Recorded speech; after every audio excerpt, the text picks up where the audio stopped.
ఈరోజు ముక్కోటి ఏకాదశి సందర్భంగా మా ఇంటి దగ్గర ఉన్న వెంకటేశ్వర స్వామి గుడికి అయితే నేను వచ్చేసాను. ఈరోజు స్పెషల్ ఏంటంటే మనల్ని ఉత్తర ద్వారం నుంచి వెంకటేశ్వర స్వామి దర్శనానికి అయితే పంపిస్తుంటారు. ఉత్తర ద్వారం స్టార్టింగ్లోనే వెంకటేశ్వర స్వామి ఉయ్యాలలో ఊగుతూ ముందుగానే మనకు దర్శనం ఇస్తున్నాడు.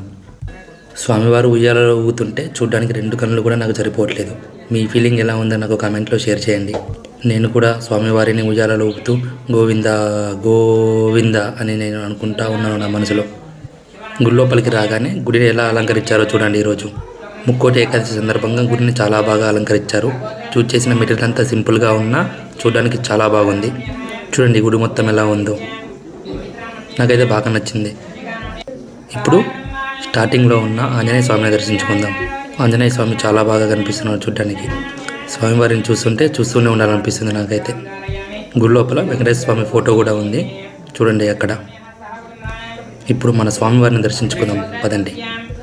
స్వామివారిని చూడడానికి నాకైతే రెండు కళ్ళు సరిపోవట్లేదు. నాకు ఈ గుడి ఎందుకు ఇష్టం అంటే స్వామివారి విగ్రహం చాలా పెద్దగా ఉంటుంది. ఈరోజు ఏకాదశి సందర్భంగా స్వామివారిని బంగారం ఆభరణాలతో అలంకరించారు. గోవింద గోవింద గోవింద గోవింద ఇదే నా మనసులో ఉన్న పదం ఈ రోజుకి. స్వామివారి అమ్మవారైన వకులామాతని కూడా చాలా బాగా అలంకరించారు ఏకాదశి సందర్భంగా. చూస్తుంటే మనసు పొంగిపోతుంది కదా. మీకు ఎలా ఉంది?